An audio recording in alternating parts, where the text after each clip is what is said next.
The 2026 Outback just dropped. It's bigger, tougher, and boxier than ever, and it's already got people talking. Some reckon it's lost the plot, others say it's exactly what it needs to be. But one thing's clear, it's straddling the line between SUV and wagon harder than ever. Is the Outback finally waving goodbye to its wagon roots? And how is it going to separate itself from its sibling, the Forester? Before we answer that, we need to look back and understand how the Outback got here in the first place. It's the early 90s in America. Sedans like the Ford Taurus and Toyota Camry are leading the sales charts, but SUVs are quickly rising as the next big thing. Subaru of America, meanwhile, was struggling. Their lineup was made up of sedans and wagons, and their sales were slumping. Their cars were practical but not exactly exciting, and with no SUV in development and no budget to build one from scratch, they had to get creative. So they took what they had, the legacy wagon, they jacked up the suspension, slapped on some body cladding, and gave it a more rugged off-road appeal. And just like that, the Outback was born. To seal the deal, they hired none other than Paul Hogan, Crocodile Dundee himself, to front the ad campaign. Got any more of this tidbit? What, like more stability in a turn than a Chevy Blazer? That's my Subaru Outback. The world's first sport utility wagon. It was pure marketing genius. Rugged, Australian, adventurous. Even though the car was made in Japan and sold in America, it worked. The Outback was an unexpected hit, so much so they even made a sedan version for a while. And what started as a lifted wagon on a shoestring budget ended up becoming one of Subaru's most iconic and best-selling models.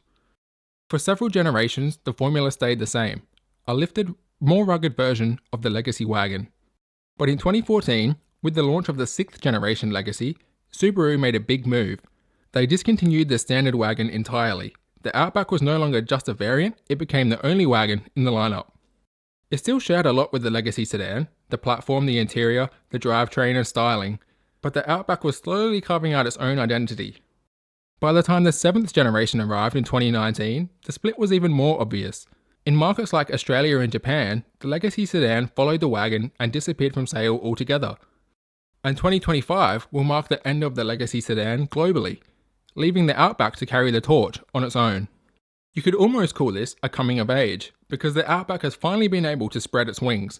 No longer tied to the sedan variant, the 2026 model is bigger, boxier, and more, well, SUV-like than ever before.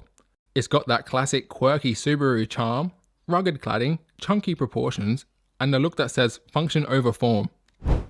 And while it might not be what you'd call beautiful, somehow it still works. At the back, there's a big Subaru logo molded into the rear bumper plastic, and up top, those signature chunky Outback roof rails are still here. The fender arches? Not sold yet. The floating top section seems to be an emerging trend. We saw it on the Kia Tasman, though this is definitely a cleaner integration. Still not sure I love how it frames the wheel though. Then there's the wilderness model. This thing looks even more wild. It's the most off-road focused version in the lineup.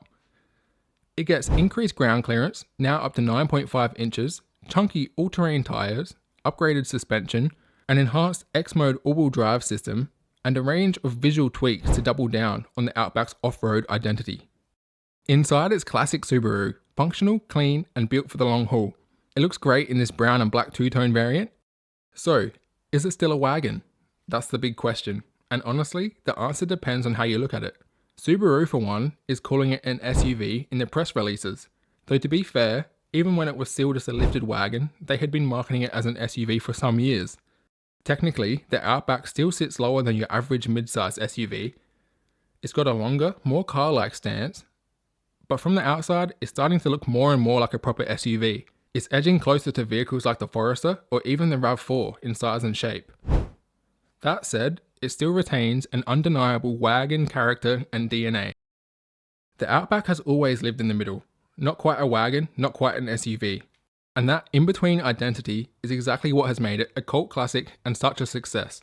With Subaru's tried and true formula of genuine off-road capability, generous ground clearance, strong practicality, and that rugged charm, I think the Outback formula remains intact in this new generation. The Outback may be waving goodbye to its legacy roots, but perhaps the time's right, and it's allowing the Outback to finally evolve into its true form. But what do you reckon? Has the Outback gone full SUV? Is it still a wagon? Or is it just an Outback? Let me know in the comments, and I'd love to hear where you stand on it. And don't forget to like and subscribe. Thanks for watching. See you in the next one.